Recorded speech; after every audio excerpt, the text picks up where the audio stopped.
connect something now. Everybody read. 1, 2. Jesus is speaking like a businessman now. Ready? What shall it profit a man? Hold on. He's talking profit here now. What shall it profit a man if he does what? Gain the whole world and loses his soul. Loses his soul to who? Gains the whole world from who?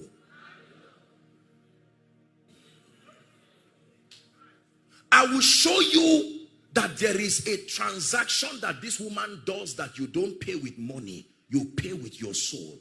When Satan came up the mountain and met Jesus, he said, bow to me. Let me save you the rigor of going through these mountains one by one. All the kings there, I put them. Bow to me and I will give you everything. He said, for it was given to me. What shall it profit a man? So there is a technology in the spirit. Watch this. Babylon has a system of increasing men. But you can know whether a man is increasing from the economy of Babylon or the kingdom's economy by one litmus test. Watch his soul. If your soul dies as your wealth grows, there is a fraternity. Because Babylon has an assignment to extract away your soul in exchange for things.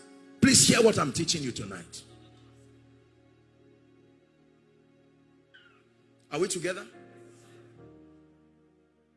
You were a prayer warrior before the business came. But the business came and was so constructed in a way that you can't pray again. So your prayer life is going down, but your wealth is increasing. An exchange has happened in the realm of the spirit. 3 John. 3 John 1 is just one. 3 John 1. Let's go to verse 2. 3 John.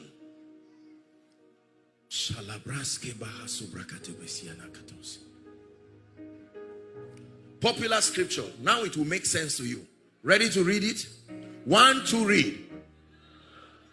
I wish above all things that thou may prosper. But he gives you a caution.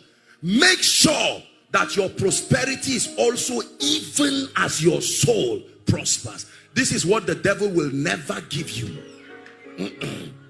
That I prosper and my soul still prospers. The devil says, no way, choose one.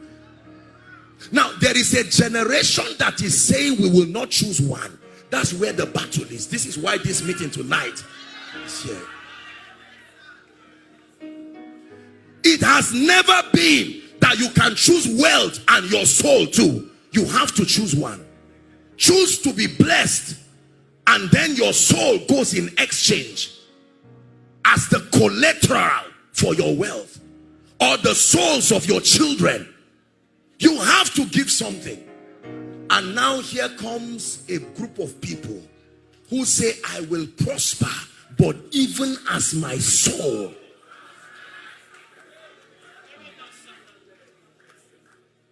Let's sit down.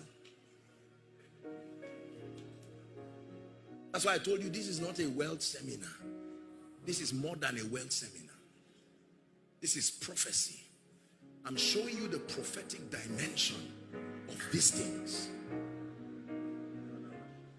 I know your grandfather was rich, but at the exchange of what?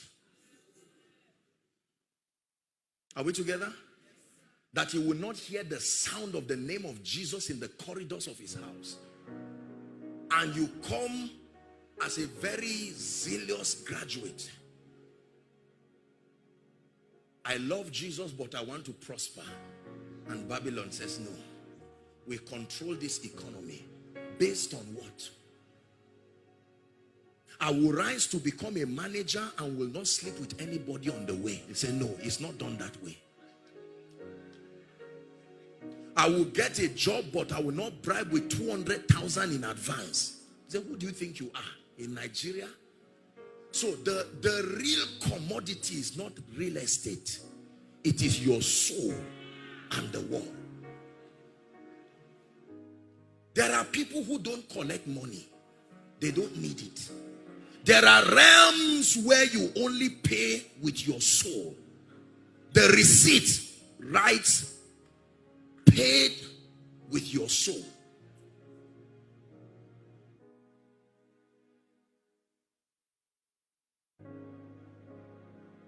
You want to do ministry and rise to regions where nobody knows your father and your mother. Who do you think you are? You want to build a church and you don't come and bow to us? We. They know themselves. They are all around the world. Let me tell you this. Hear me. If it is influence you want to rise to, let me give you a very good advice. There is a meter in the realm of the spirit of the rising of men where spirits look at. Once you have not gotten to that level, nobody comes to you. But there is a threshold level when you get to, the devil becomes interested in your case. Who is this lady who is rising like this? Okay? Many people like her. Many people like him. You are worthy of our negotiation. And they will come to you. They will come as men and they will come as spirits. What I'm telling you this night, go and ask any blessed man. They will be angry with you or they will admit it. This is the other side of wealth that cannot be spoken. It's a realm where when you get there, you come out quiet. Saved or lost, just come out quiet. You are not allowed to discuss with anybody that is there. This man talking to you is not a fool. Oh. Let me tell you, when you see me talk like that, I'm not just doing some religious things. I have met multi-millionaires. I have met billionaires. I'm not financially illiterate.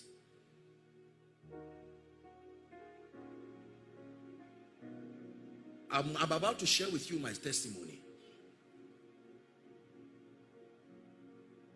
It is true that no man can rise unassisted.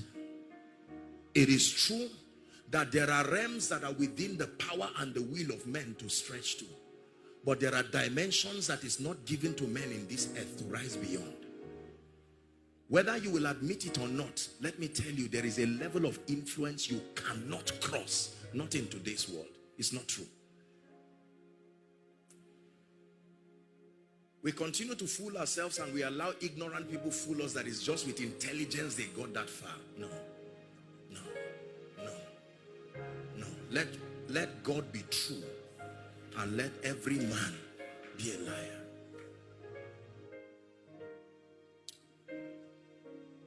In 2007, until then, I had not taken the issue of finance seriously. I took anointing, God, ministry, and all of these things. Please listen. Am I wasting your time? Please, this night, your heart, this thing you are seeing, some of you are sitting here for the sake of your children. What I'm teaching you, I've already gotten it all. I've gotten it for myself.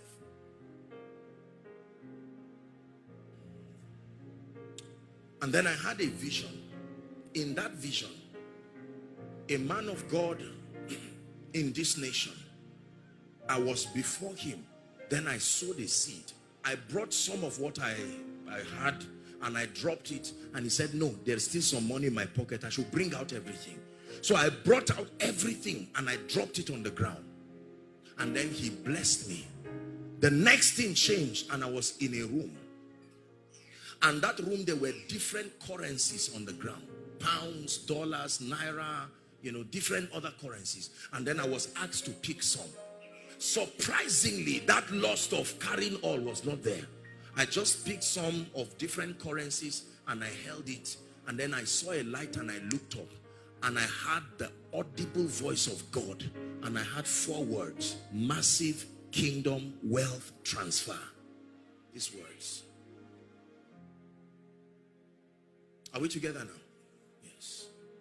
And then a few years ago, I was praying. And this is when I confronted a spirit that I want to talk to you about. I was praying and crying that God will bless and lift his people. Then all of a sudden my ceiling just shifted. And standing before me was this creature. The eyes was as big as the head of a man. Like imagine that, and then the tail, it looked like a dinosaur, but the tail had its own life. I'm just sharing with you an experience. Are we together now? And it was looking at me with fierce anger, red eyes. And it says, so you think you can bring God's people into financial blessings. That was my conversation with that spirit. When that thing happened, my life entered a dimension of wealth. I said, what is this? What is the mystery? What is this one again? There are decisions that we make that keep us poor, but there are spirits. It is true.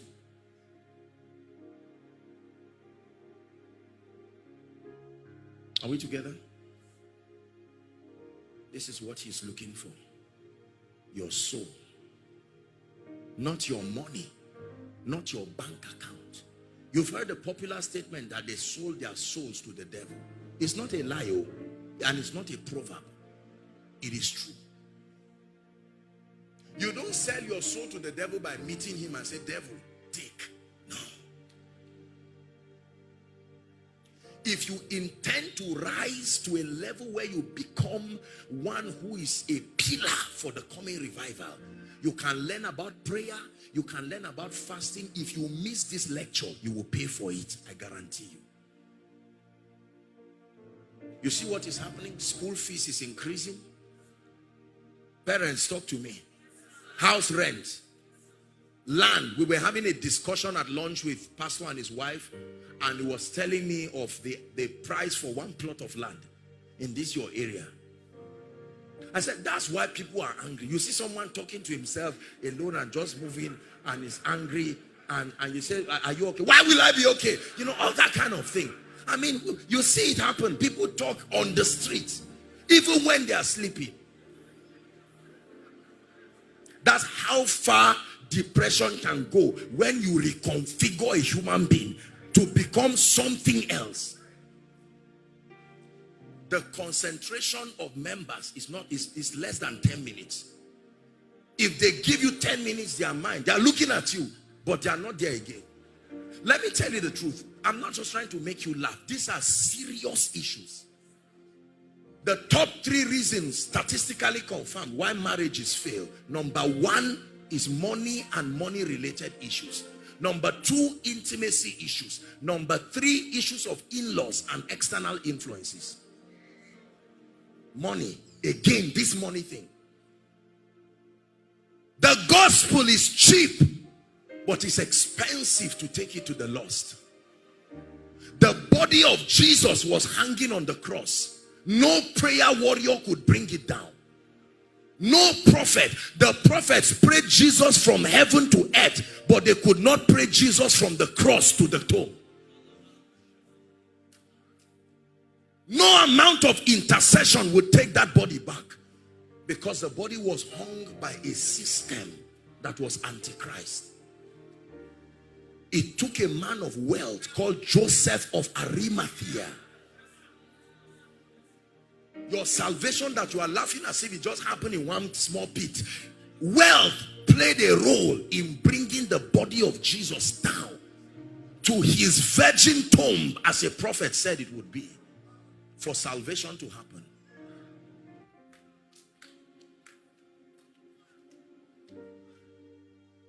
Are we together now? There are many people who have books that have been inspired by the Spirit that can change nations, and had visions, and the Lord told them, make sure these books get to the ends of the earth. But the book has not gone beyond their community for one singular reason: not revelation, not lack of prayer, resources. We have many people in the music ministry here. They will tell you the challenges that they face, that you have to stand for truth. It's a difficult thing. If you don't have anybody you are taking care of, this message will not make sense to you. The average person in Nigeria has at least 3 or 4 people depending on your obedience to God's principles to eat. Some of them are our parents. Where will I start teaching my father mystery of this and wealth and will he learn? And yet you are connected to them by blood. You cannot leave them that way.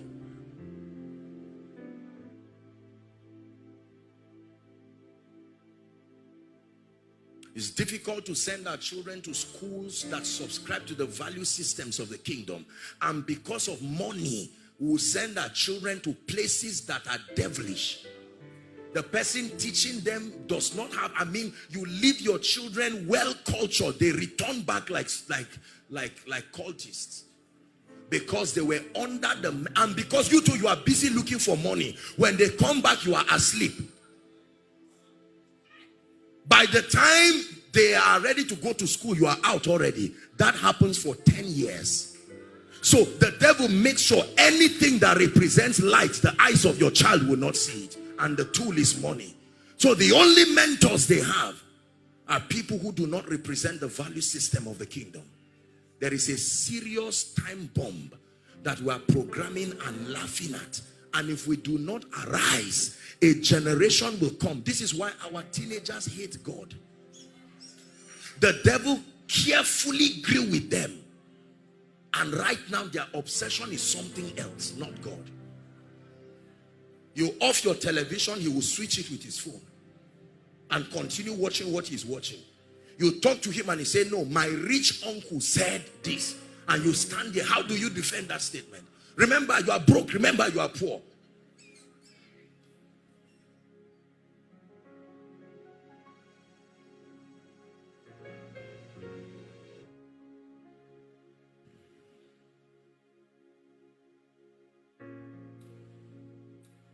I was told about how much these people invest in sound just to have a concert. I couldn't believe it. I don't know how many houses you buy with that money. Is that true?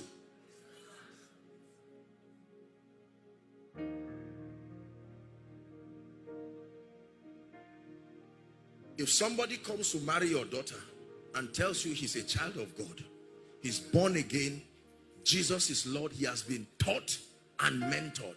As honest as you are, you hate to do it, but you have to ask him, so young man, how are you going to take care of my daughter?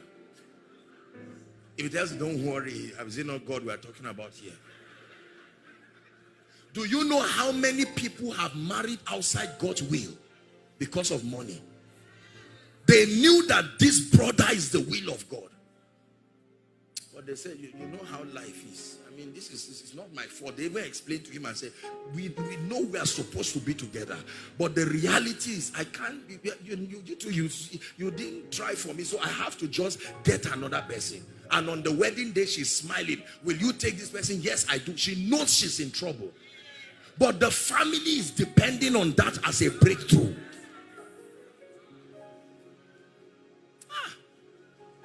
How will I call on your name and end up in shame?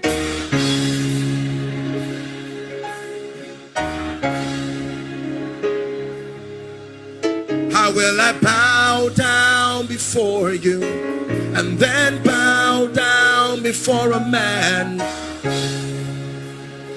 Hey.